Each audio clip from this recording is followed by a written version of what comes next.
Entonces, a ver, ¿se me escucha bien?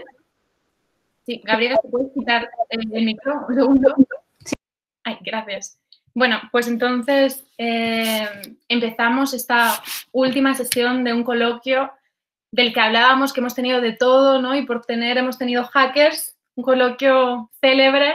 Y bueno, a mí me hace muy feliz que estemos aquí con Gabriela Biener y con Brenda Navarro.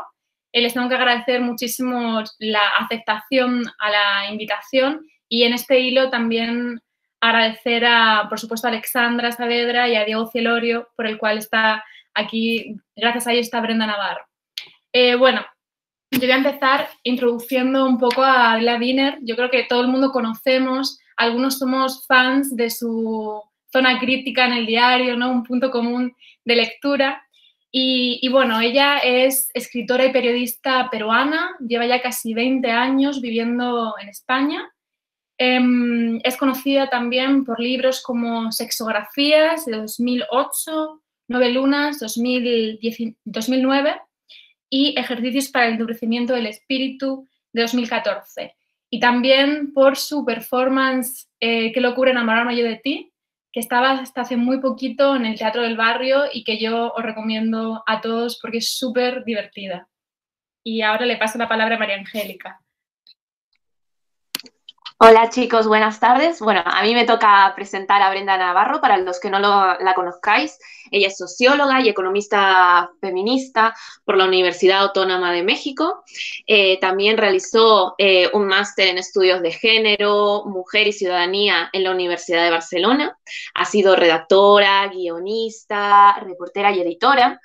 Y ha trabajado en diversas ONGs relacionadas sobre todo con derechos humanos.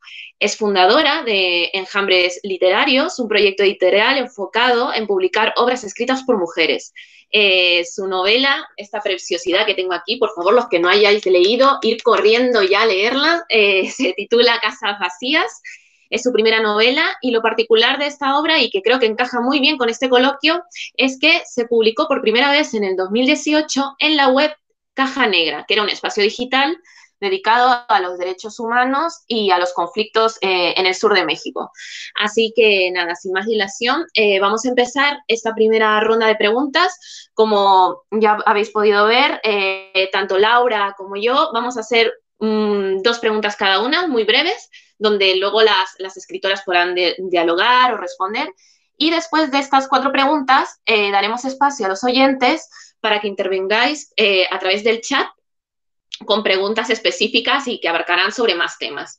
En este caso, mi primera pregunta va sobre todo con el tema que hemos querido dedicar en este coloquio, sobre todo el título, ¿no?, del coloquio, esos versos de "y por mirarlo todo, nada veía". Así que brevemente me gustaría saber qué os remite o qué interpretáis en este verso. Podéis empezar cualquiera de las dos, la que queráis.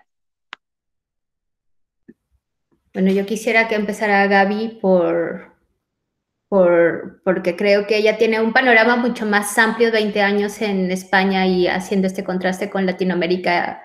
Creo que iniciaría muy bien, pero si no sigo, ¿qué dices, Gaby? ¿Inicias tú? Hola, ¿qué tal? Muchas gracias por la invitación, qué bien estar aquí, qué bien que estemos rodeadas de hackers, de gente de toda calaña. Eso muestra la diversidad de la convocatoria. A ver,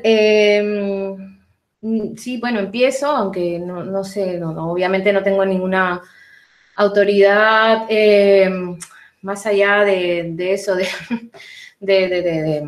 pues eso, haber padecido bastantes años de lucha, creo que con Brenda también, y todo lo que esto enriquece, ¿no? Y te hace crecer y te hace resistente. Me has propuesto una frase, ¿me la repites otra vez del poema? Sí, es del poema "y por mirarlo todo, nada veía". Que es un verso de Sor Juana Inés de la Cruz y que luego, posteriormente, Margot Glantz dedica una obra sobre esa contemplación, ¿no?, del mundo hiperconectado. ¿Cómo os sentís en este mundo hiperconectado? ¿O qué interpretáis con el no mirarlo, o sea, mirarlo todo, pero a la vez no ver nada? Creo que es una sensación que tenemos todas últimamente, ¿no? Hay algo que ahora mismo como que me ataca y me tiene bastante como conmocionada, ¿no? Y es que casi no estamos viviendo en la realidad, o lo que entendíamos como la realidad, ¿no? Como esta realidad comunitaria, terrenal, interactiva, real, ¿no? De tocarse, de piel, de olernos, de sudarnos, ¿no? Tengo la sensación que la vida se ha trasladado, o sea, esta es la prueba, estamos ahora juntas de esta manera, ¿no? Y si bien creo que podemos encontrar seguramente un montón de metáforas interesantes y rescatar estos otros tipos de contacto que no nos queda otro, digamos, ¿no? Sí que estoy completamente, sí, de repente golpeada, ¿no? Al pensar que estamos, digamos, llevando todos los debates, ¿no? Las conversaciones, los diálogos, a este terreno de lo virtual, ¿no? Sobre todo me toca por el lado no solo como escritora, sino como ciudadana comprometida con varios temas, ¿no? De repente encontrarme, ¿no? Cómo se reducen y se limitan muchas de las conversaciones que antes teníamos y que estaban pauteadas por otras cosas, ¿no? Y lo veo sobre todo en la cantidad de conflictos, ¿no? Irresueltos, ¿no? De entrampamientos y de bloqueos que estamos viviendo a nivel de conversación, ¿no? Yo lo siento así. No sé si hay gente que está fluyendo mucho mejor de esta manera, ¿no? Pero sí es verdad que ese verso me define actualmente, creo que define muchísimos espíritus ahora mismo, porque es que no podemos tener ahora mismo otro tipo de lenguaje, ¿no? Que no sea a veces el del comentario, ¿no? El de la nota a pie, ¿no? Con toda su dureza, con toda su frialdad y su sequedad, ¿no? O sea, muchas veces me he encontrado, ¿no?, que en el lenguaje y en el discurso, en la conversación, podría haberlo resuelto, ¿no? O podríamos haberlo resuelto muchísimo de otras maneras si hubiéramos estado presentes. O sea, sí que hay una asfixia ahora mismo de lo no presencial, de esta virtualidad, que antes era una cosa más, ¿no? Que, digamos, complejizaba y eso era interesante, complementaba nuestra otra existencia, pero en la medida en que se ha visto tan reducida, tan limitada y tan arrinconada, creo que también, para mí, se ha empobrecido el contacto. Es verdad que podemos tener ahora mismo un contacto intelectual, una conversación alturada, podemos darnos muchísima información, puede haber un intercambio riquísimo, ¿no?, de conceptos, de teorías, de sensaciones, ¿no? Y es verdad que en algunos Zoom de repente puede que haya encontrado algún momento que me emocione o que de repente me toque, ¿no? Pero en general lo que veo es algo que nos está destruyendo. O sea, lo veo a muchos niveles, porque ya digamos que algunas conversaciones ya eran difíciles. Algunas conversaciones ya estaban entorpecidas por estos mismos canales, ¿no? Y lo veo todo el rato, y lo veo con el feminismo, y lo veo con muchas cosas, ¿no? En las que ahora mismo todo está ahí, todo está en las redes, todo está en la conversación y en el comentario, ¿no? Y no sé, siento que nos han quitado una parte de la vida, nos la hemos quitado también, es verdad, ¿no? Y sí es verdad que esta panorámica, ¿no?, de repente acaba siendo reductora, ¿no? De repente acaba empequeñeciendo la mirada, ¿no? Vale, gracias, Gaby, perdón por lanzarte ahí la pelota. Yo estaba pensando y como decía el otro día Mónica Ojeda, qué flojera, porque siempre voy a estar diciendo que estoy de acuerdo con Gaby y entonces esto no va a ser ningún tipo de debate, pero como para enriquecer un poco lo que dice Gaby, yo siempre he pensado desde que empezó el confinamiento en marzo que mi vida en España nunca se había parecido tanto a mi vida en México desde que vivo en España. Esto quiere decir que para mí, como todo el ciberespacio, las redes sociales era lo único que me mantenía conectada a México y a la realidad que tengo a 11.000 kilómetros de distancia y que me hacían sentir cerca. Pero ya cuando lo estoy viviendo aquí en un barrio de Madrid en el que ya esto parece mi realidad en todos los sentidos, sí que me he preguntado de qué me estoy perdiendo, ¿no? Yo soy como una persona que le cuesta mucho salir de casa, ya cuando sale es muy feliz y todo, ¿no? Pero como el acto de salir de casa, de salir al frío, a la intemperie, a convivir con otros seres humanos que, como dice Gaby, huelen, sudan, hacen cosas inesperadas que no puedes quitar con un micrófono, me cuesta trabajo. Ya afuera, pues, es distinto, pero ya cuando estamos viviendo esto como si fuera una cotidianidad y que yo creo que va para largo, la verdad, o sea, no creo que esto se vaya a acabar en mucho tiempo, ¿no? O sea, que ya metimos Zoom o Meet o lo que sea a nuestras vidas y no lo vamos a quitar, ¿no? Para la felicidad del bolsillo de quienes crearon las videoconferencias. Pero creo que esto nos va a hacer, aunque no nos guste, ¿no? Creo que no nos gusta, pero nos tocará, nos va a hacer que queramos salir de casa, incluso a los que no nos gustaba salir de casa, y nos va a querer hacer tomar el espacio público de formas distintas, justamente como por querer respirar, y creo que eso también se va a notar en la literatura, ¿no? Creo que estamos como en un momento de transición, ¿no? No somos escritoras o personas que hacemos literatura que estemos rompiendo cánones o cosas por el estilo, sino que nos está tocando esta parte de estar analizando lo que hemos sido, lo que somos, y dejaremos algunas bases por ahí para lo que será. Y a mí me emociona esto un poco, ¿no?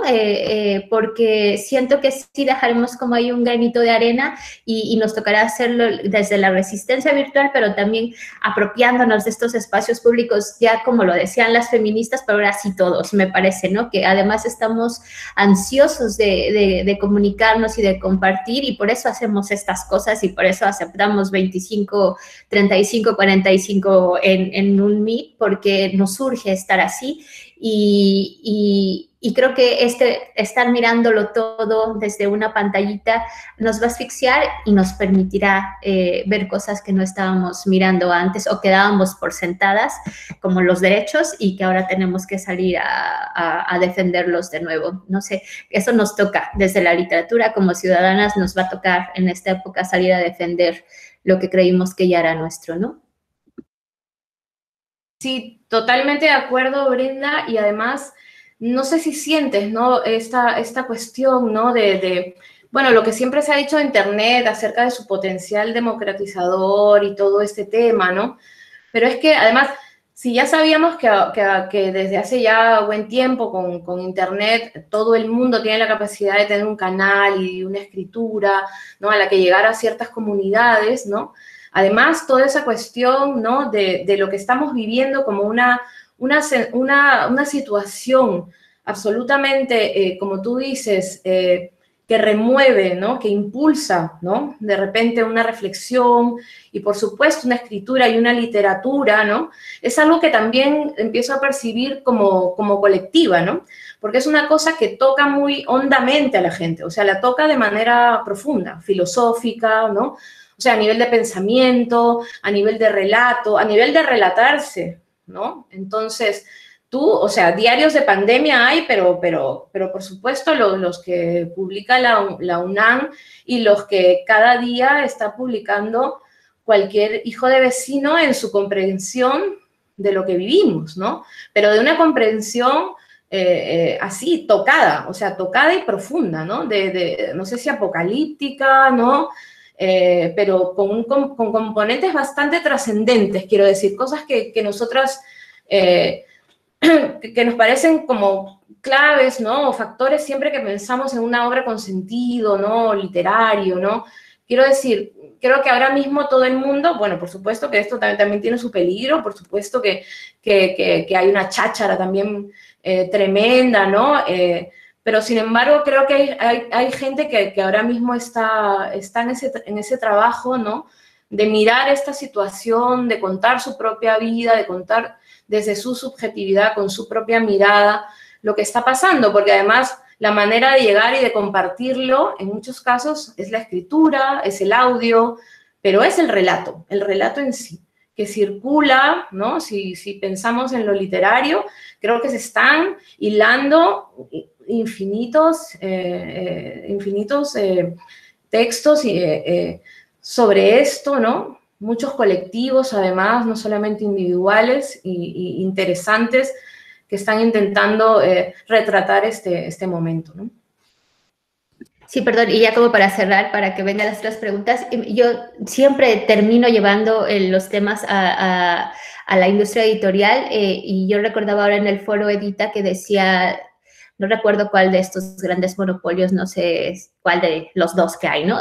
No sé qué lo decía, pero que justamente ahora mismo se estaba reconfigurando, digamos, la industria editorial en Latinoamérica, bueno, para abajo, ¿no? Y que España, bueno, todavía estamos viendo y hacía una comparación con Europa y una persona de estas editoriales decía, el verdadero competidor del libro impreso en este momento no es el ebook, por supuesto, son los audiolibros. Y a mí me pareció súper interesante porque justamente refuerza esto que está diciendo Gaby, ¿no? O sea, el relato, la oralidad, el querer expresarnos está jalando muchísimo a las nuevas generaciones. Ya hablaba yo con los compas de los TikToks que parece que no, pero que tienen su historia, ¿no? O sea, estamos buscando nuevas formas de narrarnos y a mí me parece interesante de la misma manera que me asfixia porque de pronto ya es demasiado, ¿no? Y porque de pronto también TikTok y Meet y Facebook y todo nos está reconfigurando el algoritmo y luego no sé si les pasa, pero ya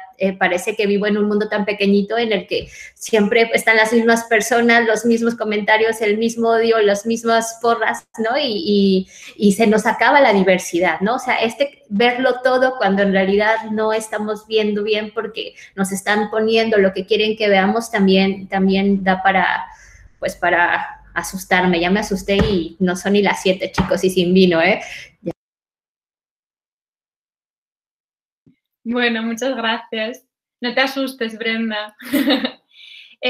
Ahora, yo os quería preguntar sobre eso de que estabais hablando de la construcción del relato, ¿cómo influye vuestra condición compartida de migrantes, ¿no? Ambas latinoamericanas viviendo aquí, ¿cómo influye mirar a América Latina desde aquí, pensar España desde otro origen? Por ejemplo, yo leía, ¿no?, el artículo que escribió Gabriela Wiener sobre la toma de mujeres de la Comisión Nacional de Derechos Humanos, ¿no?, en México, ¿no? ¿Cómo se piensa desde lejos?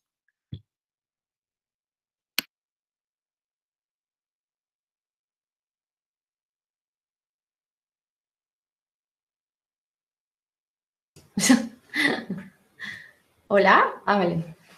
Yo escribí eso, ¿no fue Brenda? Wow, ya me hubiera gustado estar ahí para escribirlo, la verdad. Impresionante. Bueno, obviamente tratamos de darle difusión lo más posible a nuestras historias locales, ¿no? De donde venimos, ¿no? Creo que como migrantes es que nunca se acaba esta esquizofrenia, ¿no? Estar divididas, ¿no? Entre dos mundos de manera bestial, ¿no? Y además como que vamos oscilando, ¿no? Entre la envidia, ¿no? Cuando empiezan a pasar cosas tan impresionantes en el otro lado, ¿no? Y quieres estar ahí, ¿no? Como esto que acabas de mencionar de las compañeras mexicanas, ¿no? Y algo tan urgente, ¿no? En lo que te gustaría estar ahí más bien de manera así presencial, física, ¿no? Vivimos con ese dilema, ¿no? Vivimos con esa alternancia, ¿no? En esa cosa liminal constantemente, ¿no? Yo creo que en mi caso, que casi toda mi escritura pues está ligada a la realidad, ¿no? Al registro, a documentar esa realidad, ¿no? En parte informar, a divulgarla, a denunciarla, ¿no? Porque es que mi periodismo ha estado siempre muy ligado, pues sí, ha incorporado un lenguaje, una mirada y una cuestión literaria, ¿no? Pero nunca se ha despegado de lo real, ¿no? Toda esa dimensión ha estado muy presente, y son tiempos realmente convulsos, son tiempos que nos empujan, ¿no? a hacer algo con esto, ¿no? Yo creo sumamente legítimo hacerlo desde la ficción o hacerlo desde la no ficción. Creo que se puede contar estas realidades en toda su brutalidad desde esos lugares perfectamente, ¿no? Y yo, bueno, como migrante en realidad, y haciendo una literatura, una narrativa, crónica, digamos, tan testimonial, siempre he partido de la experiencia, ¿no? Entonces, son tiempos tremendos, son tiempos de sentirse atrapadas de repente, pero hemos sido transhumantes, ¿no? Hemos sido gente en tránsito, digamos, ¿no? Creo que Brenda y yo, sin saber, incluso sin habernos conocido, compartiendo la ciudad durante tantos años, ¿no? Estamos en una especie de conexión, ¿no? O sea, conocer tu escritura, Brenda, conocer el trabajo que haces también, comunicativo, editorial, ¿no? A mí de repente me abraza, ¿no? Durante mucho tiempo hemos tenido la colonización muy fuerte, ¿no? Muy aplastando nuestras cabezas, ¿no? ¿Qué quiere decir eso? Que cuando llegamos aquí, cuando tuvimos que luchar para volver a ser alguien, ¿no? Para volver a ser ciudadanas, ¿no? Para volver a ganarnos la vida, para volver a comer, ¿no? Para volver a tener un trabajo normal, ¿no? Hay cosas que ya hacíamos en nuestros países, ¿no? Todo ese esfuerzo de repente convirtiéndose en otra cosa, ¿no? Cedimos mucho territorio, ¿no? Por lo menos yo creo que, o sea, solo tengo que recordar muchas veces, ¿no? A nivel editorial, por ejemplo, gente intentando cambiarme las palabras, ¿no? Que escribía, ¿no? Gente señalándome mi castellano, ¿no? Gente que me quiere llamándome Panchita. Todo es un terreno que se va ganando, ¿no? Y además la migrante latinoamericana, una migrante considerada dócil, sumisa, ¿no? Aplastada, vista siempre con un racismo poco detectable, que es el paternalismo, ¿no? Y sienten lo mismo por lo que hagas lo que hagas, o sea, también por tu escritura, ¿no? Entonces esto es siempre una cosa con la que siempre estás siendo observada y siempre es una interpelación constante, ¿no? ¿Hasta qué punto está siendo reconocida? ¿Hasta qué punto está siendo menospreciada, ¿no? Y entonces es un trabajo de años, ¿no? El tratar de construirte al mismo tiempo viendo que es como que tienes que cumplir, ¿no? Con unos requerimientos, ¿no? Del mundo editorial, del mundo comercial, de los mercados, ¿no? Del mundo académico, en fin, la crítica, ¿no? Tantas cosas, digamos, que huelen a patriarcado, que huelen a colonia, que huelen a muchas cosas en las que uno cede mucho terreno, ¿no? Entonces, para mí hay como dos partes, ¿no? De mi migración y también de mi proceso de hacerme a mí misma como escritora aquí, ¿no? En el momento en que yo también empiezo a tomar posición, ¿no? A hacer escuchar mi voz, ¿no? No solamente escribir como siento que tengo que escribir, con las palabras que quiero y elijo que debo decir las cosas, ¿no? Sino también desde una posición política, ¿no?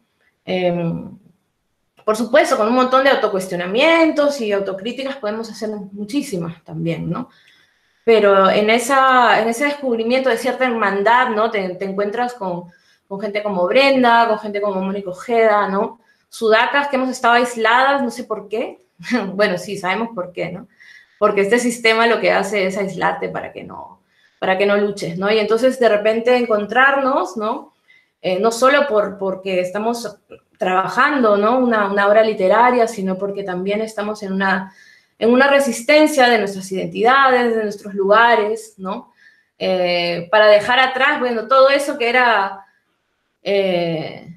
lo que venía a ser una especie de cultura de no sé qué mierda, de meritocracia, ¿no? De quedar bien, ¿no? De cumplir en España para ser alguien, ¿no? Yo he pasado por esos peajes, no han resultado nada bien, me he estrellado un montón de veces, ¿no? Pero nunca me he sentido como tan, digamos, acogida o en una situación más cálida hasta que hemos empezado a encontrarnos con cierta hermandad, ¿no? De escritoras que estamos en unas búsquedas, sí, no necesariamente estéticamente parecidas, ¿no? Pero que de alguna manera nos reúne, ¿no? Nos reúne. Estaba pensando en 5 cosas y voy a decir 3 para no extenderme demasiado.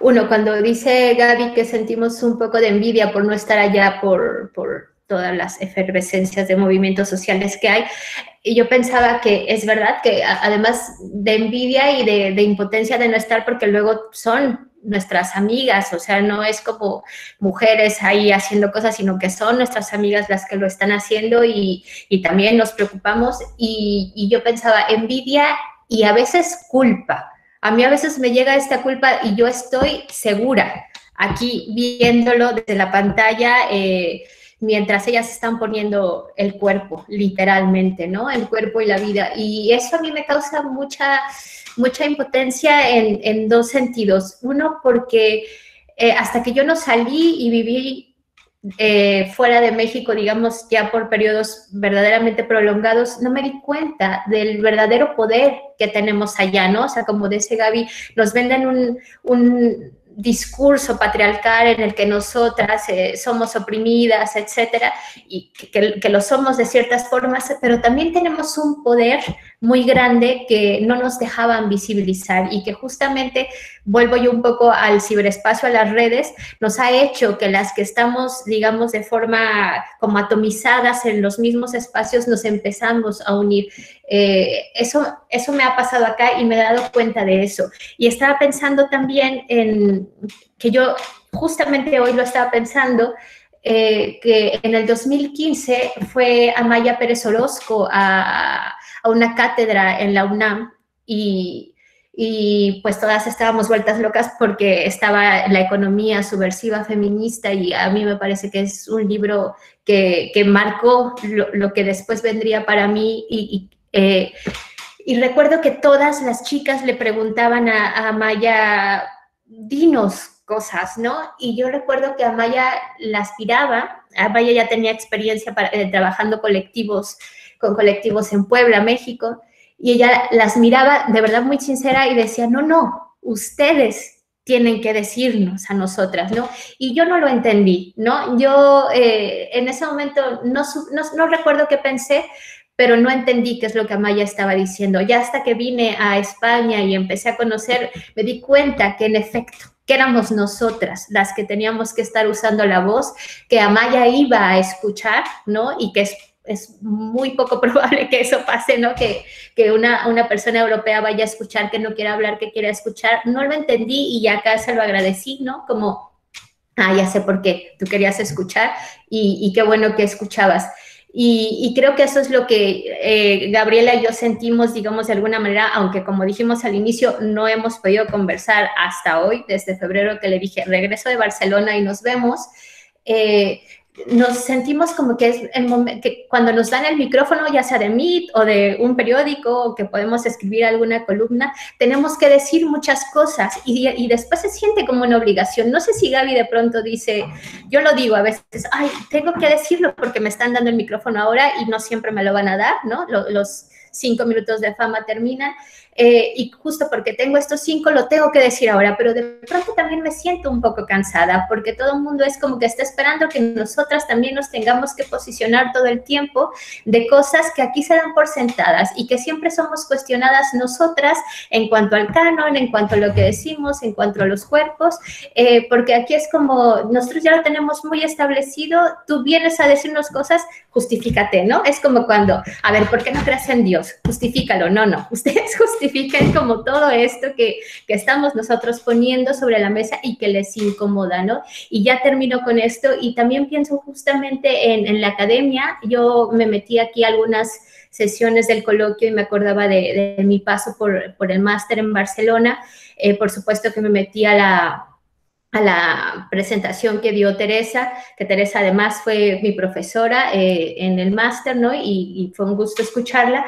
Y justamente pensaba, cómo Teresa, estando además ya fuera de Barcelona y todo, coincidimos en espacios, eran tan pocas cosas y seguimos tan atomizadas las personas que podemos tener diálogos en común, porque es aplastante, ¿no? Y yo estoy segura que si nos ponen a Teresa, a Gaby y a mí, a Teresa la escuchan más y a nosotras nos van a preguntar por qué cuestionamos cosas, ¿no? Y eso tengo que decir que es cansado, como migrante es muy cansado, pero también me he hecho a la idea de que es lo que me tocó, ¿no?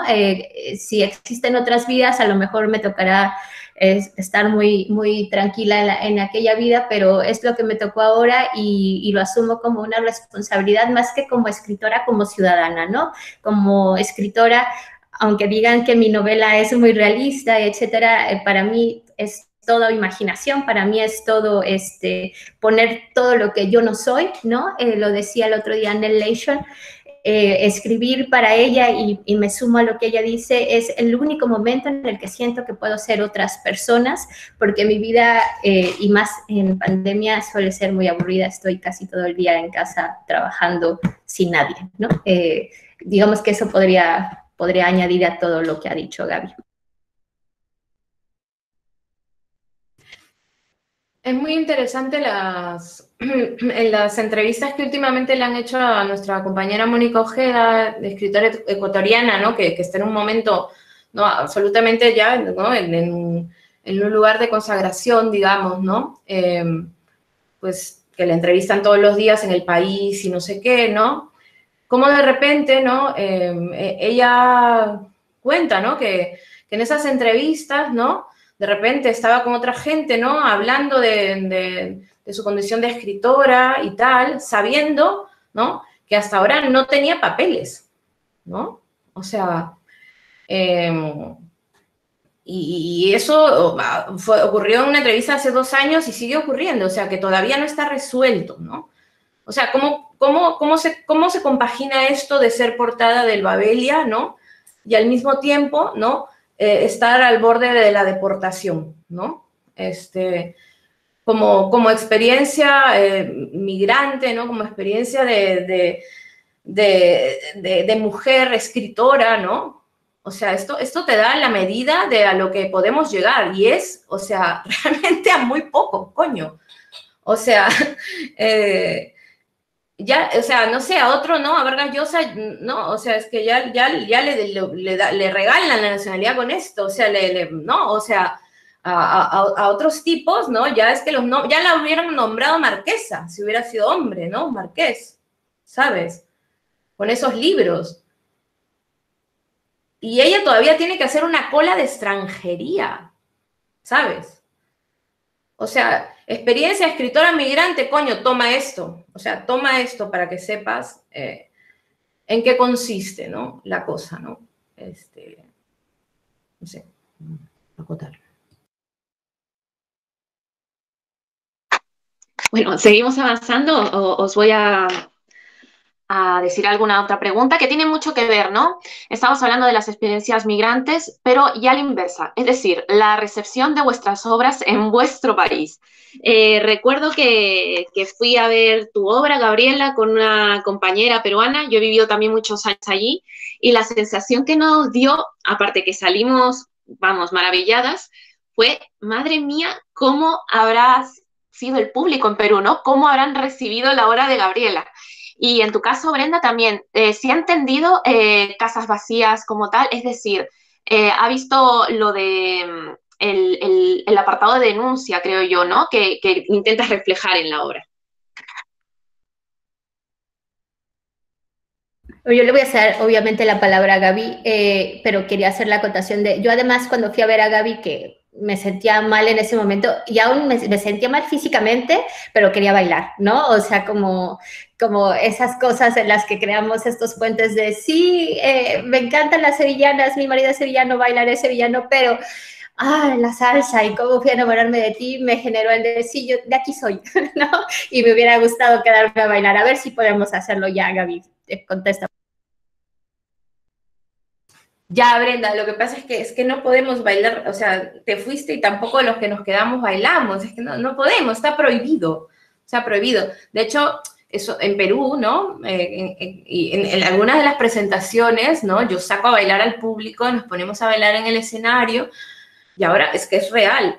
O sea, está vetado el contacto físico, o sea, la salsa es eso, o sea, es erotismo, no es contacto, es... no se puede, ¿no? Entonces la obra está incompleta, la obra está completamente incompleta. Lo que me decías de hacerlo en Lima, ¿no? Además este montaje lo hicimos en un teatro de Miraflores, ¿no? Que si, como María Angélica, has estado ahí, sabes lo que te estoy diciendo, ¿no? Entonces, como que es un barrio, pues eso, que salen todas las novelas de Bryce y de Vargas Llosa, ¿no? O sea, como son las novelas de la gente oligarca, burguesa, en fin. Y eso además, la obra la hicimos en un teatro que está dentro de un centro comercial, ¿no? O sea, es real, ¿no? Allí es un lugar muy privilegiado frente al mar y la gente que va a comprar, digamos, se compra unos zapatos y se mete al teatro a ver qué hay, ¿no? Entonces, como podrán imaginar, ¿no? Está puesta, ¿no? Porque normalmente hay teatro bastante comercial ahí, pero de vez en cuando pues aparece una obra que tal, ¿no? Y la mía fue esta obra que se presentaba súper tarde, a las 11 de la noche, ¿no? Pero algunos incautos cayeron, ¿no? Y se salían claramente de la función, a media función, ¿no? Había gente que además, por supuesto, había mucha gente que comprendía, señoras que tenían mucha empatía con la historia y salían y comentaban, ¿no? Pero otra gente... se sentían ofendidas y heridas, ¿no? O sea, de hecho hubo un gran troleo en redes, sobre todo cuando nos entrevistaron en la tele, bueno, lo típico, ¿no?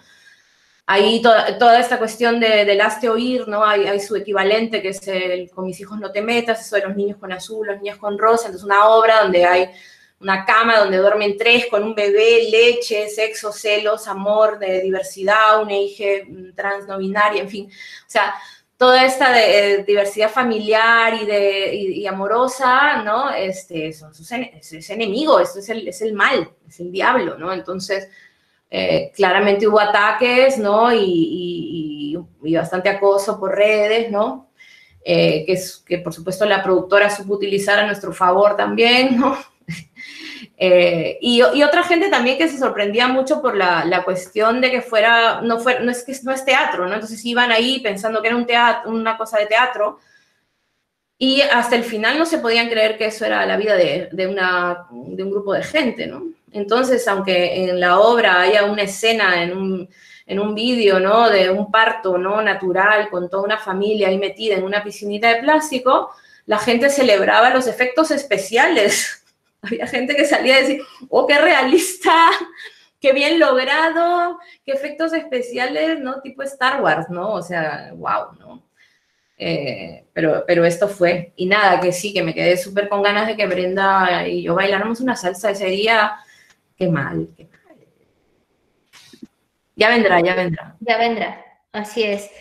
Ya no recuerdo bien cuál era exactamente la pregunta, pero bueno, yo decir que yo estoy aquí porque México ha hecho, o México no, las lectoras mexicanas han hecho que yo esté aquí con ustedes, ¿no? La novela, como bien dicen, empezó en un portal digital que se podía descargar sin ningún costo y fueron las lectoras las que lo compartieron de boca en boca, de WhatsApp en WhatsApp, de círculos de lectura en círculos de lectura, hasta que llegó a Babelia de 2018, recomendado por Fernanda, y de ahí, ¡pum!, ¿no? Seguimos hablando de esta novela y yo no tengo más que agradecerle a todas las lectoras mexicanas. Es verdad que cuando salió en digital, sí tuve como entrevistas y medios de comunicación, digamos, mainstream, que estuvieron interesados pero fue como, vale, ¿no? Como está bien el libro, qué bien que además salió en digital, qué innovadores, felicidades, ¿no? Y se acabó. Pero cuando ya salió aquí en España, que además yo siempre cuento esta anécdota y que a lo mejor José Jama, mi editor, va a decir, deja de contar esto, ellos siempre me dijeron, ¿no?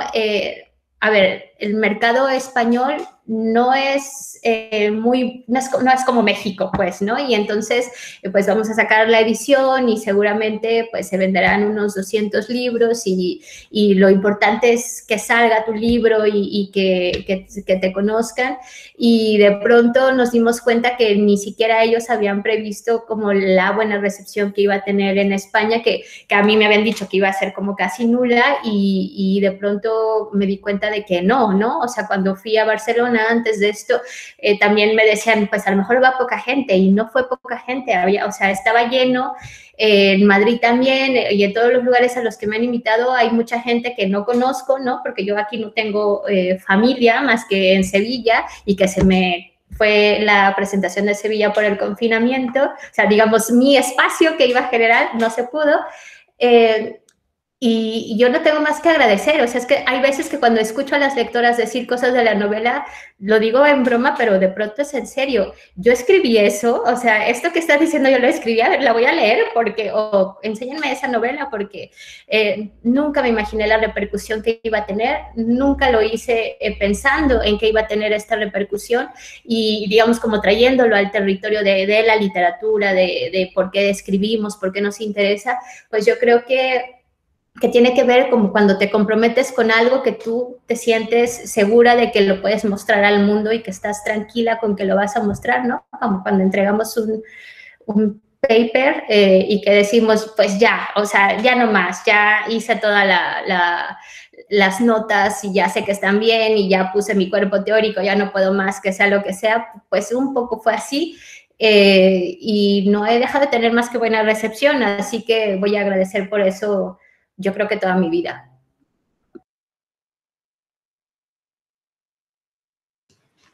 Y creo que, o sea, como que, qué bien, ¿no? Porque, o sea, uno cree que está como súper atenta a las redes, ¿no?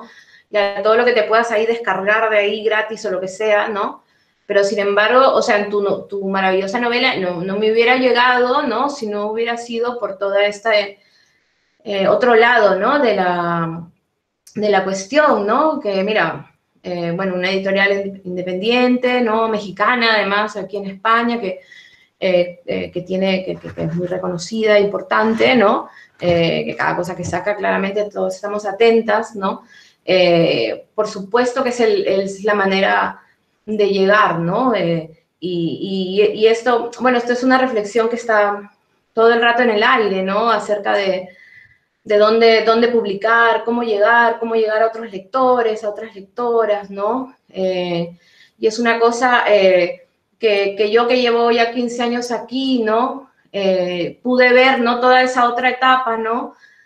En la que dependía, ¿no? Tu legitimación dependía de ser aquí valorada en España, ¿no? Y era así que tú dabas esa vuelta, ¿no? Y podías volver a tu país, a Latinoamérica, sobre todo a tu país en realidad, porque las redes, los puentes entre los países latinoamericanos para escritores hace 15 años, hace 10 y ahora mismo no están lo suficientemente construidos, ¿no? Para que seamos gente que digamos, podamos transitar, ¿no? Que nuestros libros circulen, ¿no? Esa circulación siempre ha estado muy, muy limitada, pero por un mercado completamente jerarquizado, ¿no? Donde hay que pasar por el aro, ¿no? De la multinacional, ¿no? Para finalmente llegar. Y nosotros, bueno, como escritoras, yo creo que en mi caso, por ejemplo, sí que he pasado por grandes sellos, ¿no? Por sellos más independientes, por ser completamente pequeños, ¿no? Y sí, yo, por ejemplo, me siento una persona que, perdona, que me he puesto a hablar de mí, ¿no? Que lo siento, pero que de repente es como, ¿sabes? Como que a veces tienes ganas de una cosa como grande, ¿no? Y otras veces tienes ganas de algo pequeño y suave, ¿no? En la vida, en general, ¿no? Como que soy una persona como de etapas, ¿no? De etapas en las que he sido más independiente, etapas en las que he querido la cosa gigante, la multinacional, no sé qué. No siempre tienes lo que quieres, ¿no? Pero de repente te toca, ¿no? Y te recogen, te tiran, te echan, ¿no? Te tiran como una mierda también de un lado o del otro, ¿no? Yo he tenido también editoriales, ¿no? Que han lavado dinero, ¿no? que han desaparecido, ¿no? Que nunca más supe de ellas, nunca más recibí un duro, ¿no? En fin, ¿no? Pero que, por ejemplo, alguna que me ayudó a aparecer en el mapa, ¿no? Y de repente nunca más me pagó, no sé, como que, no sé, hay de todo, ¿no? Hay de todo en este mundo editorial y más o menos nos hemos ido adaptando y dejando acompañar en algunas aventuras, ¿no? Pero en general es un mundo como arduo, hostil, ¿no? Siempre de gente de mucho dinero, de alto standing, ¿no? Donde de repente no, siempre, ¿no? Sientes que estás ahí como invitado a un cóctel que puede ser para ti, pero que no es para ti, ¿no? Entonces, puede ser así el mercado y el mundo literario, ¿no? En general te pueden tratar mejor o peor, ¿no? Pero yo lo siento así que va por etapas, ¿no? No sé cómo lo ve Brenda, pero que pueden haber momentos más... Yo tengo algunos libros y entonces sí, pues he tenido como momentos más felices, ¿no? Momentos más oscuros, ¿no? Y ahora no sé qué vendrá, ¿no? Pero me interesa mucho el proceso, por ejemplo, que tú hiciste, Brenda, ¿no? De pasar de una publicación así, casi autogestionada, ¿no? O de publicación digital, ¿no? A una editorial independiente, buena, pero que te lleva muy arriba, ¿no? Además, ¿no? ¿Y qué vendrá, no? Luego viene el salto, o te roban, ¿no? De una editorial grande, y así vamos de nuestra deriva de migrantes eternas, ¿no? Un poco eso. Yo me quedo con la frase de Gabriela se fue porque seguro se quiso callar, pero esto no es porque no sepamos usar el MIT, insisto, ¿vale?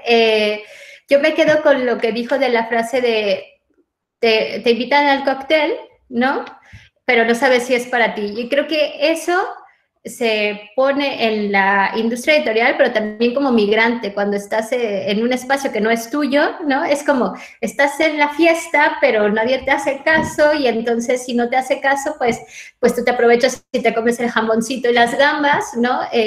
Al fin y luego ya cuando te das cuenta, pues alguien te mira y no te miraba, ¿sabes? Siento que es la definición perfecta de lo que es ser migrante, ¿no? Estás en el cóctel, pero no estás muy segura de que sea para ti, y si te puedes beber la copa o te la van a cobrar antes de salir, o te van a pedir a ti la copa porque como estás racializada, ¿no? Creen que tú eres la que las lleva. No sé, creo que es la mejor definición de ser migrante. Gracias, Gabriel.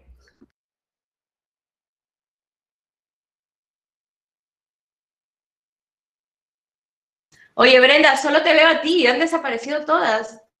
¿Las ves? Estamos aquí. Luego dice Brenda que sabéis usar Meet, pero yo lo dudo ya, ¿eh?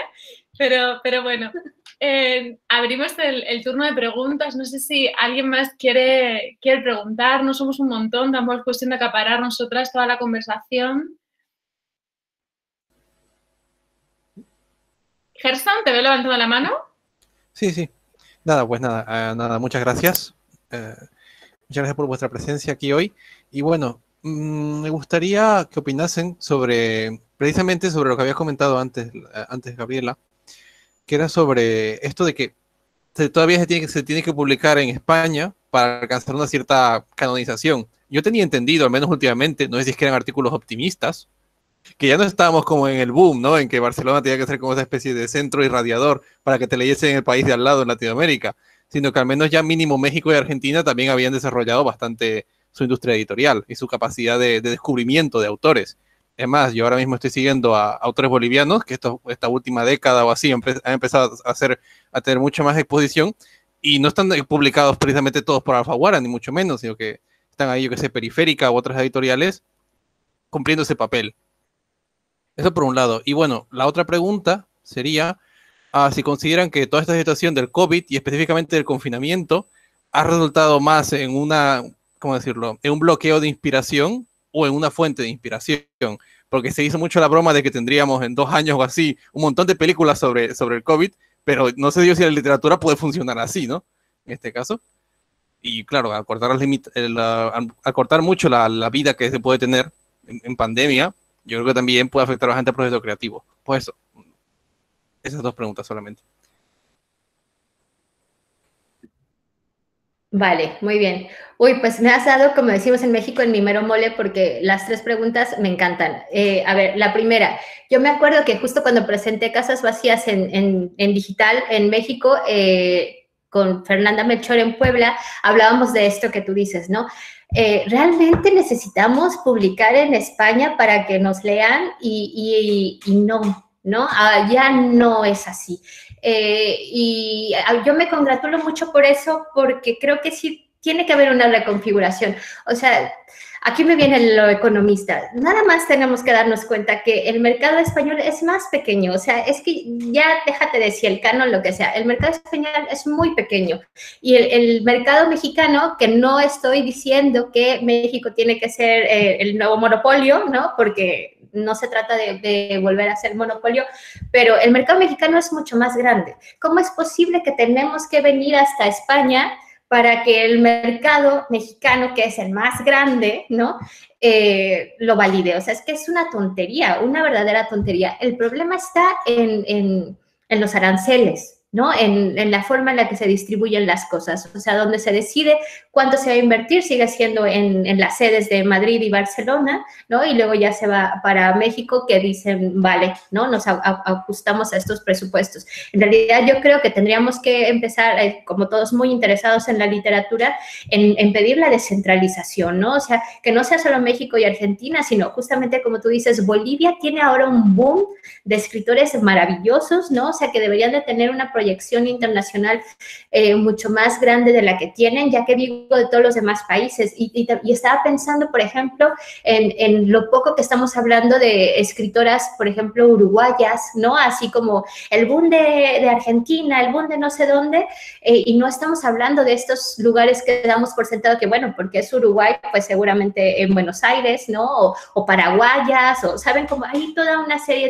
de lugares que todavía no se dan a conocer porque estamos monopolizando las mexicanas, también lo digo, ¿no? Yo recuerdo que se me acercó una traductora chilena, o que estaba en Chile, no recuerdo, y me decía, ¿ya te van a traducir al inglés? Y le decía, sí. Y ya me dijo, claro, ¿no? Porque las mexicanas las tienen monopolizadas las de Reino Unido, y a estas las tienen monopolizadas en Estados Unidos, ¿no? Es decir, como que hay ahí toda una configuración que yo creo que se tendría que descentralizar, porque mientras más se descentralice, no es que tengamos más oportunidades de volvernos canónicas, sino que tenemos que romper ese canon, ¿no? Y buscar otro nuevo. Luego, la segunda cosa era, ya se me olvidó la segunda cosa, y eran 3 preguntas maravillosas. Era la de que no tenemos que pasar por España, lo tenemos que cambiar, se está cambiando, y ya se me olvidaron, me las repiten y ya no, prometo era solo una segunda pregunta.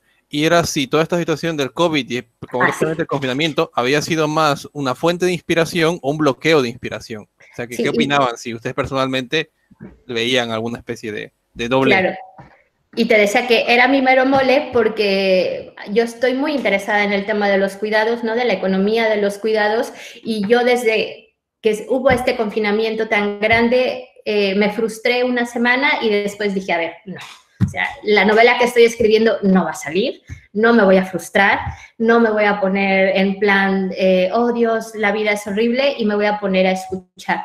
Yo no estoy muy segura de si tal cual la pandemia sea algo que me vaya a inspirar como tal, ¿no? De hecho, no, sí estoy segura, no voy a escribir sobre esto, pero sí creo que todo lo que estamos viendo es decir, ya no soy la misma de marzo, ¿no? Estaba escribiendo una novela que he detenido y que sé que voy a seguir tratando el mismo tema, pero de forma distinta, porque evidentemente me están doliendo muchas cosas que pasan, ¿no? O sea, cómo nos están dejando morir, y sálvese quien pueda, y sálvese quien pueda pagar un médico privado. Es una cosa que ya sabíamos, pero que no estábamos viviendo de forma tan descarnada, y también como esta indiferencia y cómo nos estamos muriendo, pero nos importa si Trump o Biden son los quien gana, como si eso fuera realmente a cambiar las estrategias coloniales, económicas que existen, ¿no?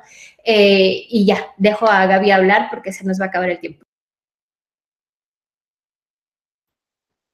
Bueno, para no quedarnos solamente en una pregunta, igual breve, ¿no? O sea, completamente de acuerdo con Brenda que estamos en otro momento, ¿no? O sea, todavía recuerdo, ¿no? Como que escritores que digamos, iban a ser apadrinados, digamos, no sé, ¿no? En la Feria de Guadalajara, de repente con el editor español o los 5 editores españoles, ¿no? De repente diciéndote, ¿no? O sea, ya ha llegado tu momento, ¿no? Finalmente, o sea, te llevamos a México, te llevamos a México, pero es que soy mexicano, o sea, perdona, ¿no? Donde hay, por supuesto, hay millones de lectores, ¿no? Que está clarísimo que es una herencia colonial que ha durado muchísimo, ¿no? Toda esta cosa de la autoridad y el canon, ¿no? De pasar por aquí. Pero digamos que eso para mí claramente está cambiando, o sea, bueno, obviamente que estamos dependiendo, digamos, de las mismas grandes editoriales que tienen sus sucursales, ¿no? O sea, en cada ciudad, pero digamos que las sedes locales por lo menos tienen más autonomía, ¿no? Incluso creo que se está dando un proceso de inversión, ¿no? En el que escritores españoles necesitan ir a Latinoamérica, ¿no? Para encontrar nuevos lectores, nuevas lectoras, ¿no? Para tener otro tipo de legitimación, ¿no? Para abrirse otros caminos, ¿no? Están deseándolo, o sea, que ya no se completa la carrera de un escritor sin esa masa de lectores en español que representa América Latina, ¿no? O sea, es que es absurdo. Digamos, las cosas se están volviendo a lo que debería haber sido siempre, ¿no? Entonces, eso por un lado, eso me parece súper saludable, pero claramente todavía, ¿no? Quiero decir, ¿no? En esa movida que puede ser la profesionalización del escritor, ¿no? Hablando del Perú, donde sigue siendo un mercado súper pequeño, ¿no? En realidad de lectores se lee poco, ¿no? Siguen siendo unos índices de lectura bajísimos, los libros son carísimos, los libros que no son peruanos son muchísimo más caros, los aranceles del libro, en fin, te ponen todas, o sea, en un país donde se lee poco, te ponen todas las trabas posibles, ¿no? Para que puedas leer encima, ¿no? O sea, o vender libros, o, en fin, hacer una editorial, ¿no? Ahora hay poquísimas librerías cada vez, ¿no? Hay como una especie de monopolio, creo que de una librería multinacional, creo que española, ¿no? Ahora mismo, que tiene el mercado, son cosas como realmente absurdas, ¿no? Y raras, ¿no? Las que ocurren ahí. Y, por supuesto, todavía los adelantos para los escritores son igual a cero, ¿no? Entonces, ¿cómo es importante, ¿no? Que un mercado empiece a ser activo, orgánicamente activo, o sea, en esa cosa horrible de la oferta y la demanda, efectivamente, en el mundo capitalista, porque estamos hablando de mercados, efectivamente, editoriales, ¿no? Pero que sean para los escritores un trabajo, ¿no? La escritura, ¿no? En la que tú tienes que trabajar y tienes que cumplir y tienes que entregar. Todavía, por lo menos lo que yo siento en mi país es que hay una cantidad enorme todavía de escritores sin obra, ¿no? O sea, sí es verdad que empiezan a aumentar, ¿no? Pero sobre todo es que hay que ahogar las penas de la pobreza relacionada con la escritura, ¿no? Y es todavía muy, muy triste, vamos. O sea, yo creo que ni los editores son ricos ahí todavía. O sea, es como rarísima, ¿no? O sea, pasan cosas así. Entonces, falta muchísimo y falta toda esta historia de los puentes, ¿no? Para que nuestros libros puedan circular estando, no sé, estando en grandes sellos, ¿no? Creo que hay que hacer mucho más trabajo para que puedan distribuirse en otros países, aparte de España y tu país, ¿no? Si no llegar a otros sitios, pues es un gran trabajo, ¿no? El que tiene que hacer incluso desde tu propia editorial, ¿no? Para hacer que vaya a otro país, ¿no? Y sobre el tema de COVID, bueno, lo que pasa es que como yo tengo una escritura diaria, digamos, a destajo también por dinero y por alimentación, ¿no? Yo estoy cada día en fricción completamente con la realidad que me demanda, por lo que digo, una escritura. Son textos que yo considero parte de lo que hago, ¿no? O sea, no considero que sea otra cosa, sino que es parte de mi producción. Entonces estoy todo el rato escribiendo textos, puede ser poemas, a veces los publico como columnas, ¿no? Luego logro colar mis poemas y el otro día hice un poema económico, el otro día hice un poema pandémico sobre la distancia o el hecho de que mi hija viera pelis con sus amigos vía Zoom juntos, pero en Zoom, ¿no? O sea, viendo pelis, ¿no? A partir de eso, pues, no sé, me parecía una cosa loquísima que yo estuviera escribiendo mi columna y ella estuviera viendo una peli en Zoom en la habitación de al lado con amigas mientras comentaban la película, y empecé a darle mil vueltas al hecho del hecho de estar juntos, ¿no? De este nuevo estar juntos, ¿no? ¿Cómo es esta manera, ¿no? Que de repente te dispara cosas, te dispara metáforas, te dispara imágenes, pero que, como ya dije al principio, estamos todas en las mismas metáforas, con lo cual puede ser también algo que se agota rápidamente a nivel literario, porque está ahí, ¿no? Entonces, para mí es una literatura, pues sí, inmediata, urgente, que estoy, digamos, saldando, ¿no? Porque es lo que me toca, ¿no? Pero bueno, mis proyectos, pues, más a largo plazo, pues, sí, más bien estoy en la línea de Brenda, que se van enriqueciendo con nuevas cosas, ¿no? No es que vaya a hablar de eso, ¿no? Pero que está presente, ¿no? Como estamos viviendo el deseo ahora, por ejemplo, ¿no? En fin. Muchas gracias por responder. Bien, ¿alguna pregunta más?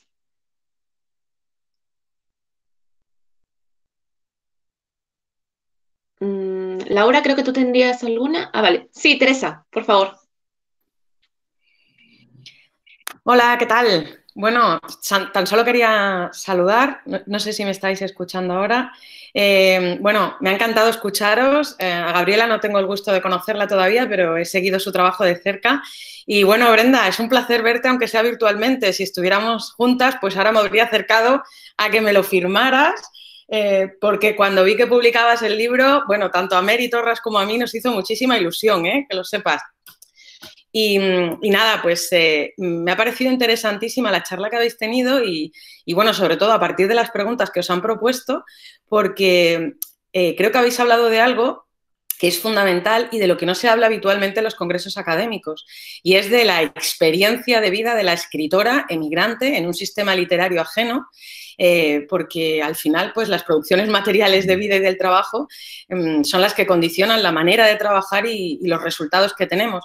Y esto, pues muchas veces, ¿no? Nos quedamos siempre con la interpretación, el sentido de los textos y la abstracción de la teoría crítica de la cultura, alejándonos de algo que me parece que es fundamental y que, bueno, que en un contexto en el que hay muchos académicos, a muchos no los conozco, a otros sí, pero la mayoría además somos españoles, me parece fundamental el testimonio de vida que nos habéis expresado y bueno, la información y la de datos y la de cosas que habéis contado, fundamentales para entender cómo funciona todo esto, que es el mundo que al final nos interesa y sobre el que trabajamos y sobre el que desconocemos muchas cosas. Así que nada, muchísimas gracias, de verdad.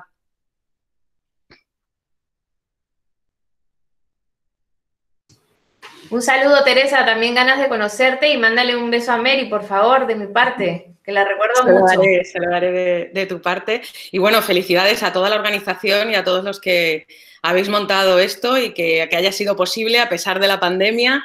Yo siento haberme perdido muchas charlas, pero es que tengo todas las clases concentradas jueves y viernes, así que me he apuntado aquí ahora, no quería perderme la clausura al menos, y sobre todo poderos escuchar a Brenda y a Gabriela.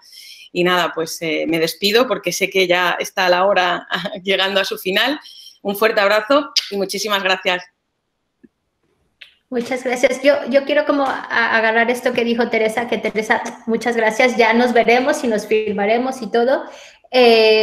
Sí, que por ejemplo, cuando yo estaba tratando de ser académica en cosas literarias, yo echaba mucho en falta, como así maravilloso las representaciones y todo, pero las representaciones necesitan de un cuerpo y de una persona que come, ¿no? Y que come y que además cuida y que de pronto quiere descansar, ¿no?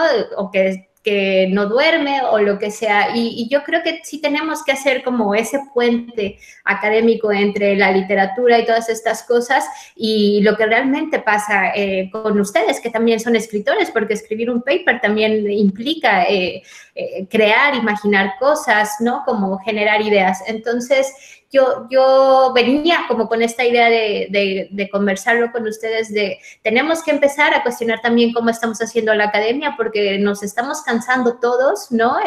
Este amor al arte o amor a la academia tenemos que revertirlo, porque además, como dice Gaby, son muy pocas las personas que se están enriqueciendo, pero se están enriqueciendo unas personas, ¿no? Que eso es realmente lo interesante. O sea, nosotros estamos aquí compartiendo cosas y hay quienes, no quiero decir nombres, ¿no? Pero sabemos que venden mucho dinero y tienen series y todo y no están aquí hablando de cómo ellos viven esta pandemia y todo, porque seguramente, yo lo he leído en muchos escritores españoles, no les está afectando la pandemia, ¿no? No, pues mi rutina no ha cambiado. Pues claro, cariño, porque tú no estás haciendo ningún tipo de cuidado, ni haciendo la comida, ni todas estas cosas, ¿no? Tú nada más vas y haces lo que crees que haces muy bien, que hay que ver también si realmente lo hace muy bien o son los cánones que tenemos que empezar a cuestionar. Entonces, yo como los convido como jóvenes, no tiktokeros, pero muy jóvenes, a que empiecen a cuestionar todos estos cánones de cómo estamos haciendo academia, porque además, cómo la estamos haciendo y cómo estamos aceptando que se está haciendo, nos va a empobrecer a la larga, ¿no? O sea, cada vez sabemos que los puestos de trabajo en la academia son mal pagados, que de hecho se están recortando, ¿no? Y que además con los confinamientos se están yendo al caño muchísimas carreras, ¿no? O sea, yo lo veo especialmente con amigos que están en la academia gringa. Entonces, tenemos que empezar a cuestionar esto, porque si no vamos a terminar todos yendo a las calles a hablar entre nosotros porque no tenemos trabajo, ni dinero, ni cosas que comer y nos queríamos dedicar a la literatura, ¿no? Entonces, esa era como mi reflexión final. Ya dio pie Teresa, así que yo con esto me despido para dejar a que Gaby y vosotras habléis.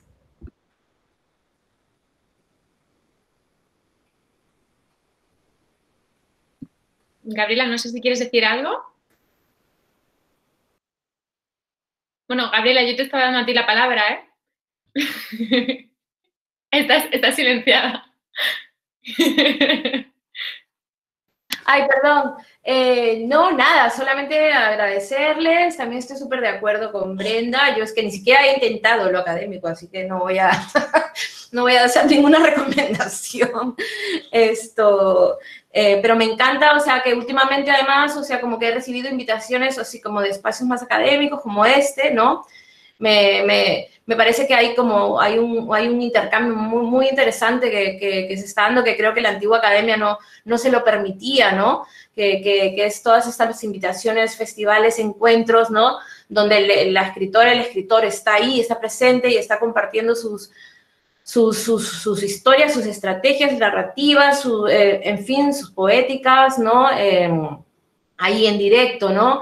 Y además he sentido cada vez que he estado en espacios así que realmente que no hay un intento de llevarnos a ese terreno, que es a lo que agradezco muchísimo, ¿no? Sino hay esa escucha y esa receptividad, ¿no? Y más bien todo lo contrario, ¿no? De venir al nuestro, ¿no? Y me parece muy interesante lo que está diciendo Brenda, que también vosotros es que sois también lo mismo, ¿no? Productores de contenido, creadores, escritoras, ¿no? Y estamos en la misma lucha, ¿no? Y nada, despedirme y agradeceros mucho. Bueno, pues nada, yo creo entonces lo dejamos aquí. Muchísimas gracias a las dos por venir, a Teresa, que está aquí también, por venir. Yo creo que ha sido magnífico, pese a todo, pese a la pandemia, pese a las intromisiones. Y es una pena, ¿no?, que lo dejemos tan fríamente. Ahora nos desconectamos todos, no hay cerveza, no hay cóctel, no hay nada, pero no se puede bailar, ¿no? Como decía Gabriela, es la vida que nos ha tocado ahora. Entonces, nada, muchísimas gracias a todos y un beso. Hasta luego. Muchas gracias. Chao. Brenda, nos vemos en otra, Adiós.